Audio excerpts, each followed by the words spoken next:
درود بچه‌ها، حالتون چطوره؟ امشب قراره بریم سراغ یکی از تاریک‌ترین و عجیب‌ترین بخش‌های تاریخ جنایت.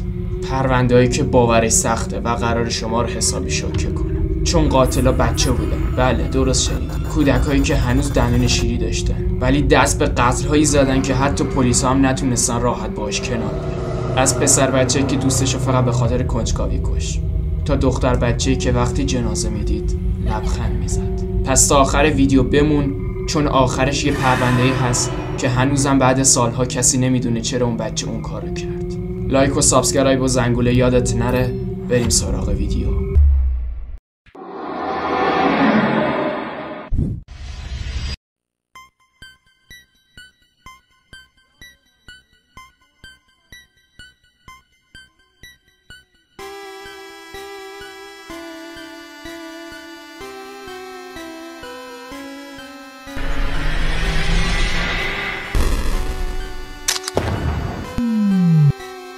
تو سال 1992 یک فیلم مستندی اومد بیرون به اسم کودک خشم که توش یک مصاحبه با یه دختر کوچولو 8 ساله میشه به اسم بلت تامس. اما حرفایی که از توی دهن این بچه میاد بیرون قرار شما رو شوکه کنه. اونجای جالب میشه که توی مصاحبه ازش میپرسن کی ازت میترسه. با یه مکس میگه برادرم. بعد ازش میپرسن که چرا از تو میترسه. میگه چون مورد آزار و شکنجه قرارش میدم همیشه. بعد ازش میپرسن که دیگه ازت کی میترسه. اونم میگه مامان و بابام.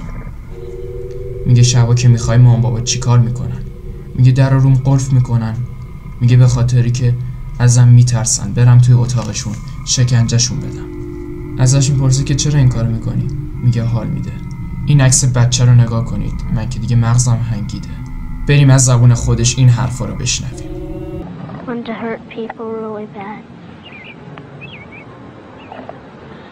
And who did you hurt? My brother, my mom and dad, and animals. And animals. Who did it hurt the most? My brother. Did you get real mad at him? Did you hit his head real hard?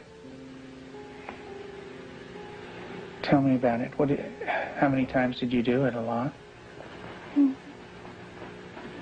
And what happened to your brother? Tell me about it. His head hurt real bad, but his chin, he had to have stitches in it. Could you stop? What was your brother doing when you were doing this? Playing with the toys. Okay. Was he asking you to stop when you were doing it? What was he saying? Stop. And what did you do? I didn't stop. I just kept on hurting him. What were you thinking when you were doing that? Thinking of... بچه ها، داستان دومی که میخوام بهتون بگم یکی از وحشتناکترین هاست. خودتون گوش کنید.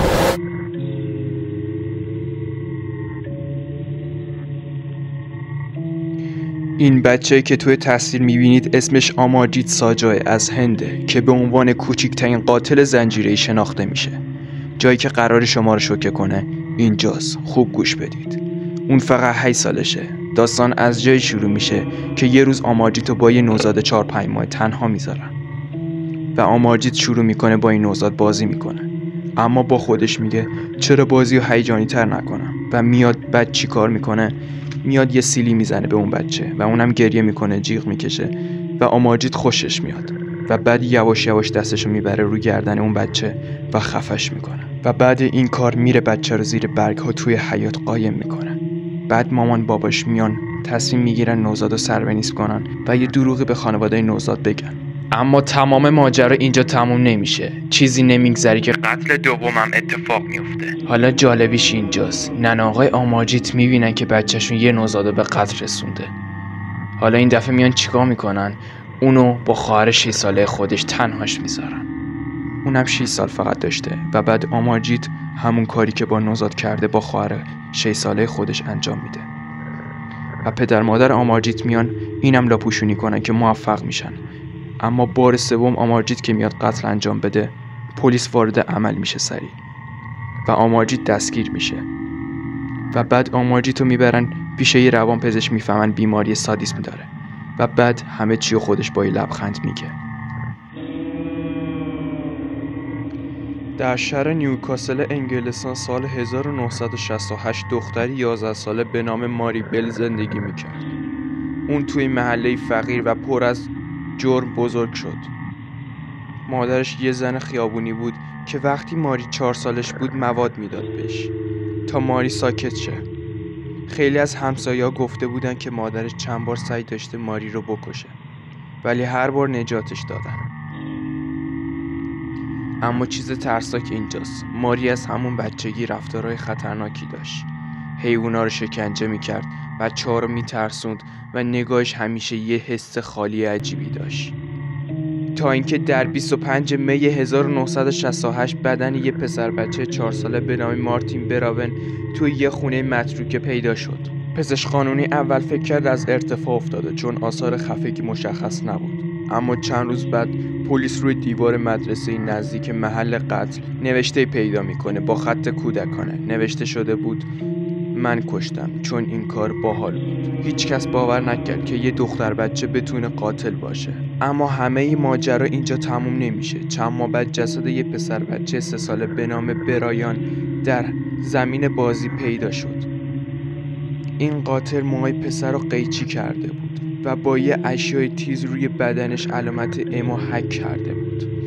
وقتی پلیس سراغ بچهای محله رفت، ماری با لبخند به کاراگاه گفت شاید اون پسر زخمی شده چون یکی با چاقو اومده بود. اینجا رو نگاه کنید، شاید اونجا مرده. اون خودش محله جسد رو نشون داد به پلیس و فهمید فقط قاتل میتونسته اینو بدونه. بعد از بازجویی طولانی ماری اعتراف کرد که اون 2 پسر را با دست خودش خفه کرده. در دادگاه پزشکا گفتن که ماری بل درک درستی از مرگ نداشته. در نهایت به جرم و قتل غیر عمد با نیت آسیب رساندن محکوم شد و به کانون برای سن کمش فرستاده شد. اون بعد 13 سال در سن 23 سالگی آزاد شد تا امروز با هویت مخفی زندگی میکنه. حتی بعدها مادر شد و این بود داستان ماری بل. آره بریم سراغ یه مجرم کوچولو. داستان بعدی ما داستان 2 پسر بچه 10 سال است. بریم با هم ببینیم. قضیه از جای شروع میشه که این 2 پسر یه روزی توی مرکز خرید بودن که یهو چشمشو میخوره به یه بچه 2 ساله که دست مامانشو گرفته توی یه مغازه است و 1 دقیقه مامان بچه حواسش پرت میشه که یهو اون 2 پسر بچه 10 ساله میان دست این بچه رو میگیرن و میبرن و بچه 2 ساله تقلا میکنه، گریه و سر را چند نفر بهشون شک میکنن. اما این 2 پسر 10 ساله میپیچونن، میگن آره داداشمونه و بعد میبرنش به یه مرکز خرید. نه یه خرید معمولی، به فروشنده میگن باتری بده، نمیدونم وسایل خطرناک، اسبابازی و اینا. میان بعد با همون وسایل ها که خریدن این بچه 2 ساله رو شکنجه میدن تا حد مرگ و اونجا نمیره. پس تصمیم میگیرن این پسر بچه 2 ساله رو ببرن روی ریل قطار تا قطار بیاد و کلش رو نصف کنن.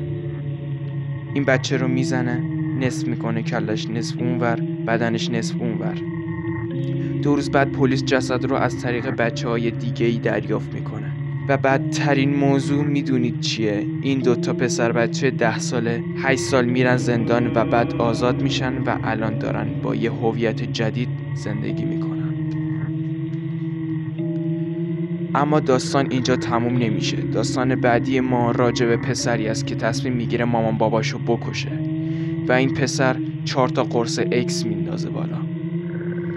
یه دونه تبر بر میداره و بعد مامانش رو صدا میزنه، میگه بیا کارت دارم. و وقتی مامانش میاد شروع میکنه مامانشو با تبر زدن و بعد باباش از در میاد تو، شوکه میشه که یه دفعه تا میاد عکس‌العمل نشون بده برمیگرده باباشم با تبر میکشه. و بعد میاد تو صفحه مجازی خودش مینویسه بچه‌ها امشب پارتی دارم بیاین خونمون و 60 نفر میان پارتی خونش و ساعتها پارتی میکنن که مهمونا یه دفعه متوجه یه بوی بدی از بالا میشن.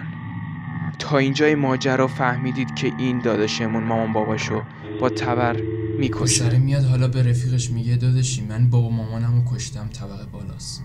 و اونم اینجوریه که میگه چه باحال. گوش بدید میگه چه باحال. حالا هر کسی دیگه بود میرفت زنگ میزد به پلیس. بلکه به پلیس زنگ نمیزنه. میاد چیکار میکنه؟ میاد با قاتل سلفی میگیره. این پسر به گفته خودش میخواسته بعد اینکه مامان باباشو به قتل رسونده خودش هم بکشه که دیگه پلیس میرسه و دستگیر میشه و اونم چند سال بعد آزاد میشه و با هویت جدید به زندگی خودش ادامه میده. بچه‌ها قرار بودن معصوم باشن ولی بعضیاشون ثابت کردن که تاریکی سن نمیخواد. وقتی یه کودک بدون احساس پشیمونی آدم میکشه دیگه هیچ مرزی بین انسان و هیولا وجود نداره. تا ویدیوی بعدی از چنل خودتون، خدا نگهدار.